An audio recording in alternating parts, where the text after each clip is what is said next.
Okay, thank you very much for having me. The name of the talk is Backwards in High Heels, and we don't have a lot of time. This talk is actually oriented for foreigners who want to do business in Japan, but there will be some ideas and some information for Japanese as well. This will be done in English, but all the questions and everything, I speak Japanese, you can ask me questions in Japanese after. So, first, to offer you the intentions and motivations. So I hope to offer some perspective on the early challenges of programming in Japan, and particularly challenges posed by the language. I want to share my experience as an early adopter of Drupal in Japan for a government-funded university.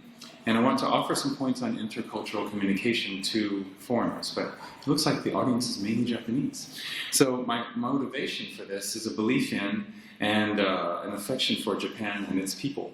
I want to help other Japanese organizations and universities in particular to benefit from Drupal because I think Drupal is a good platform. Given my current position and experience, the best way I can do that is to give you information to help you work with Japanese colleagues and clients.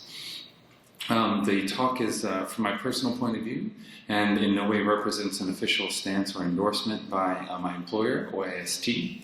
I will make lots of observations and generalizations about Japanese language and society. Like any abstract analysis, it is not complete. There are exceptions. These are just my experience. And I will be talking from my own personal experience, things that I have actually witnessed and participated in.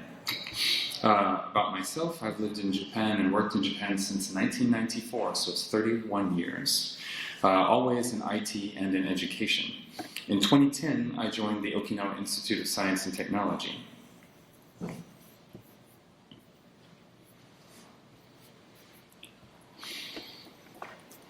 Okay, so what is OIST? OIST is a public-funded, independently governed graduate university of science and technology located in Okinawa. The majority of students and faculty are from outside Japan. The OIST community as a whole represents about 84 different countries and territories around the world. The majority of students, so for a science university, we have a large proportion of women. Taken as a whole, OIST is 50-50 male and female. And English is the official language of OIST for both doing the administration business and also for education. We only offer a 5-year PhD in science, and there are no undergraduate students. And OIST emphasizes cross-disciplinary research. There are no departments, and faculty can combine disciplines freely in their research and even in the courses that they teach. So, why and how did we come to use Drupal? So I joined OIST in 2010, 1 year before it got university certification. My first job was to release the first university website with a new logo and branding. My new boss, the first VP of Communications, was Neil Calder. He's the one on the left. He headed communications at CERN in Switzerland for 17 years. He was the office manager when Tim Berners-Lee invented the idea of the web and designed HTML in the first browser. And he was friends with Tim for many decades and served on the W3C. So he also brought in a bunch of people from the beginnings of the web, including Yohei Morita. You might not know who he is, but he was a physicist, a member of the groups that found the top quark and also eventually the Higgs boson. But he's most famous for being the man who in 1992 uploaded the first website in Japan. So this guy, so his first website was from KEK in Tsukuba, and he was the one who created the web server and also uploaded the website.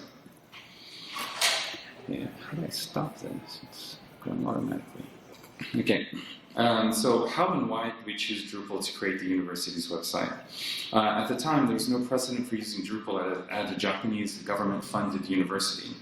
And precedent is very important to risk-averse Japanese administrations.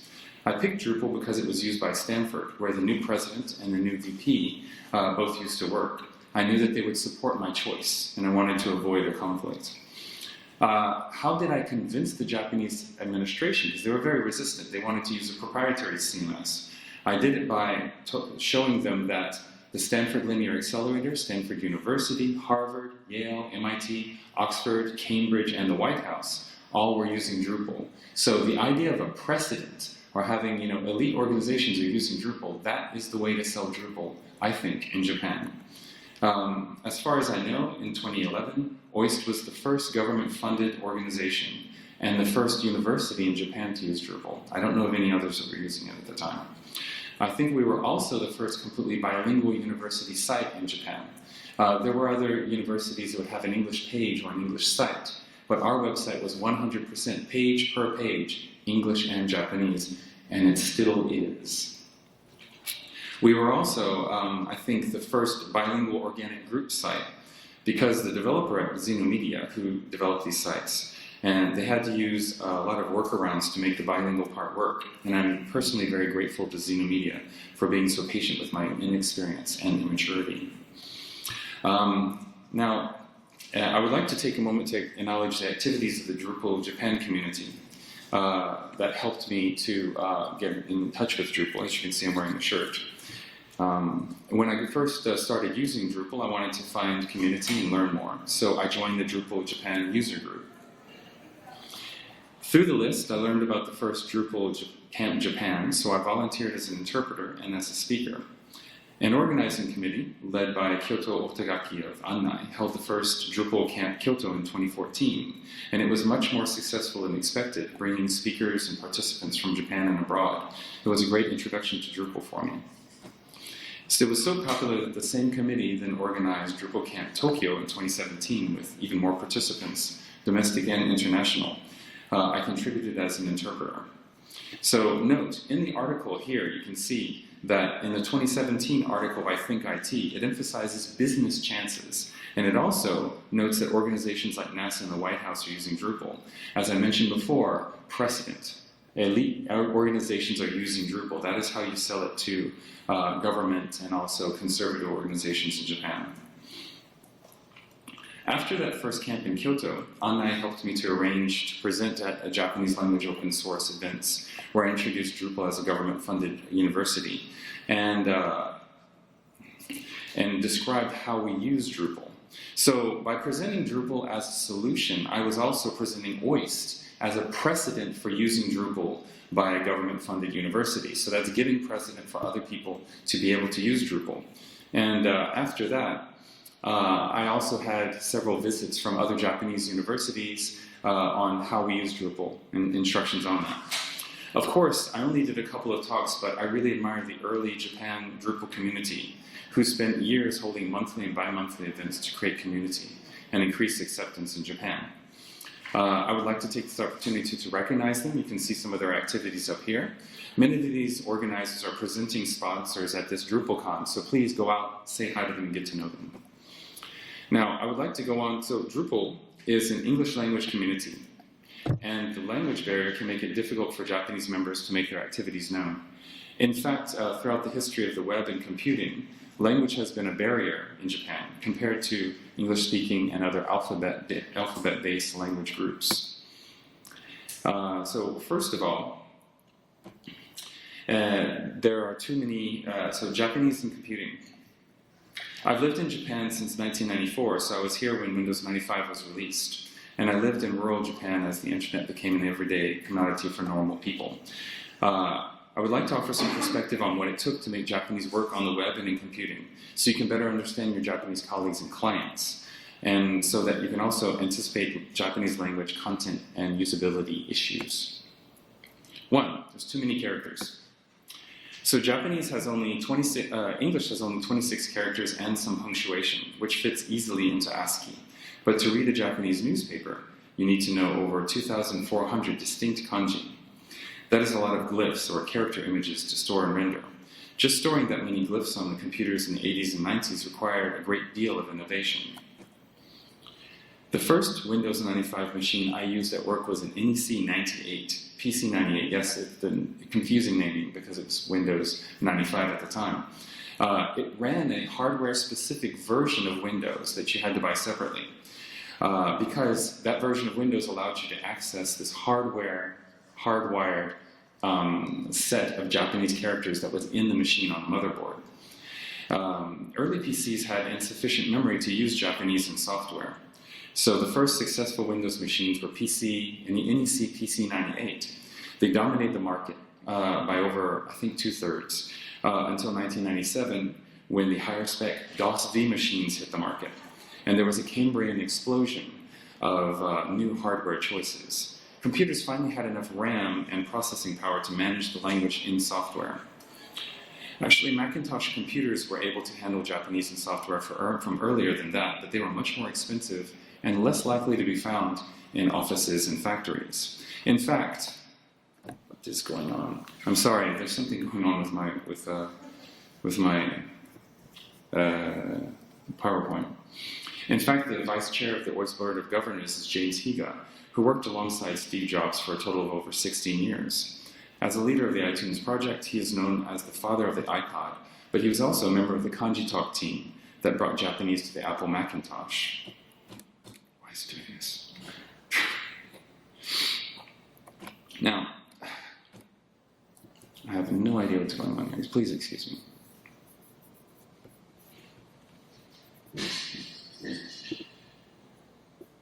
There you go, that should fix it. So next, the keyboard is not big enough for 2,400 characters.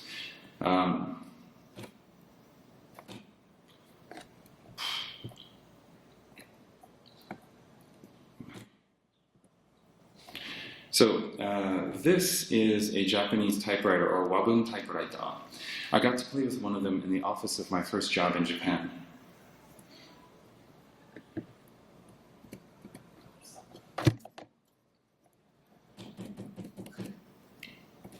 Please excuse me, I don't know what it's doing.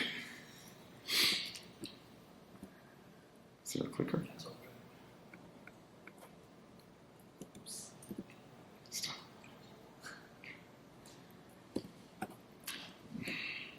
So it's a grid of characters with an arm and a little window that you move into position over the character that you want. So you have all the kanji on a big table, as you can see here. And there's a little bitty window. And you aim for it, and then you press down this handle, and it types the word for you. It's one by one. It's like hunt and peck. It's like the Battleship game, but for characters.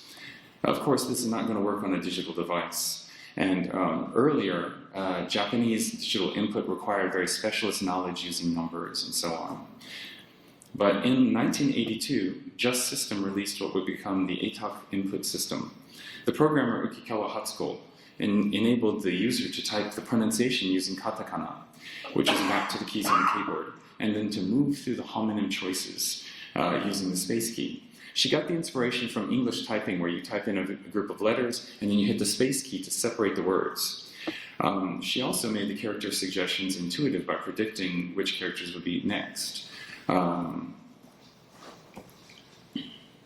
Now, Japanese only has 52 sounds, so there are many synonyms, making it much harder to understand without context. You can see the 52 sounds in hiragana on the Japanese manual typewriter in this section up here on the left. As you can see, the same sound can represent many different kanji, which has a different meaning. For example, ishi can be a rock, or a doctor, a thought, or an intent. Okay, and then kagaku can be science in general, or chemistry, or a price, or the lower jaw.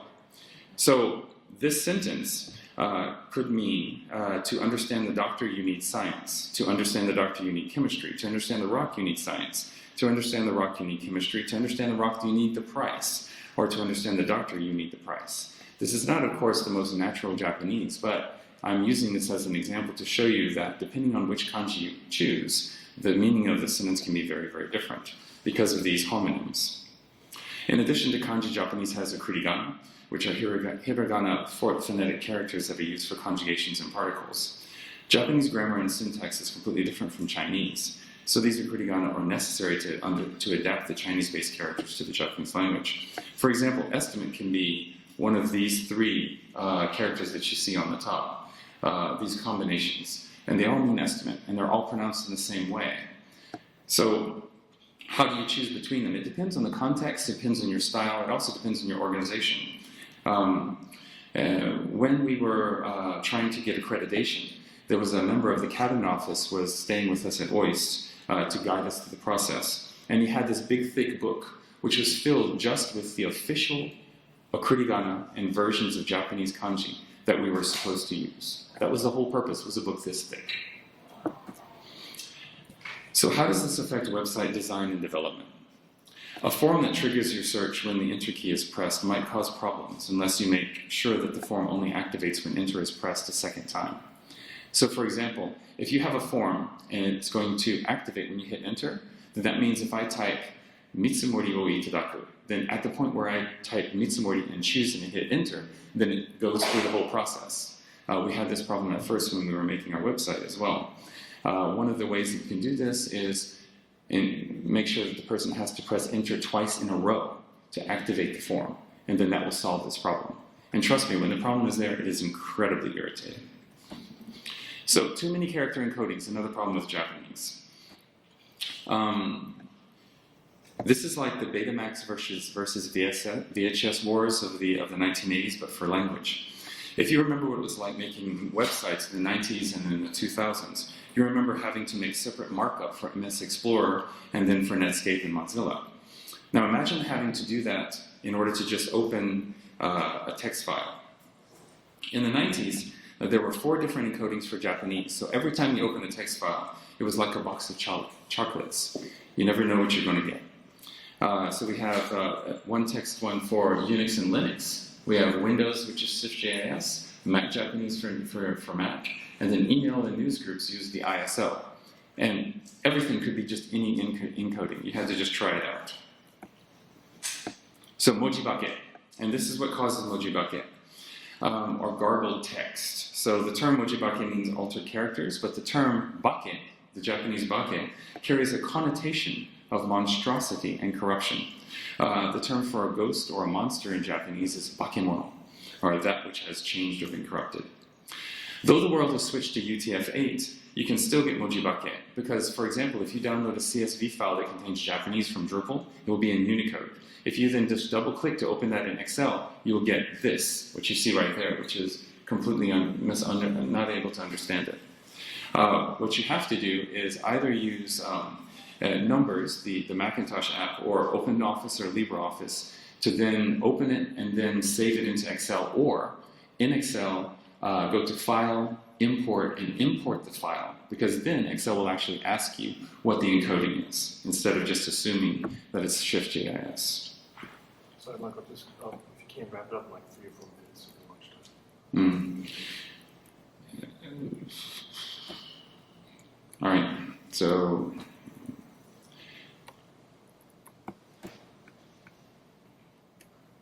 multicultural communication and collaboration in Japan.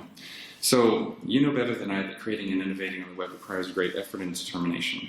So you must do things like balance security and usability, manage clients' expectations, and protect the scope. You have to study to keep your skills current, and the profession is demanding and difficult. But please remember that your Japanese peers are doing the same thing, but in a language for which computing and the web were not designed. Like Ginger Rogers, they are dancing backwards and in high heels. In one of his lectures at Emory University, the cultural anthropologist Brad Shore proposed that baseball took off in Japan because it fits the Japanese culture so well. Each player has a role that they perform when on defense, but when the team is at bat, each person gets a turn to be the hero. They don't have to elbow their way into the spotlight because taking their turn is an obligation, and they can do it gracefully and humbly. I saw this in action when I was a faculty member at an international university in Kyushu. When we were in a faculty meeting and the conversation was lively, it was only the non-Japanese, and in particular the Americans and Europeans, that were talking. The moment there was a 2 or 3 second silence, one of them would start talking again, even though they had no new ideas.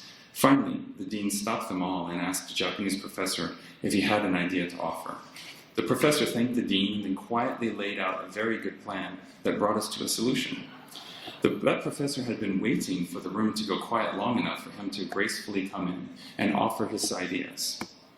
So in Japan, you might get better performance and better ideas if you allow for longer silences and you allow people to speak up on their own. Also, please watch people's eyes. So there's an expression where you're telling someone that you want to talk by looking at them. If there's a lot of direct eye contact, it could be a sign that they have something to say. Try politely soliciting ideas from a Japanese colleague to give them a graceful way to speak up. If you don't give your colleagues a chance to participate at their own pace and in a manner that seems appropriate to them, you might miss out on great ideas and solutions. So we are told that to be successful, you must believe in yourself, and that is true. But you might learn something more if you sometimes doubt yourself and believe in others. Thank you very much. And I apologize for this class.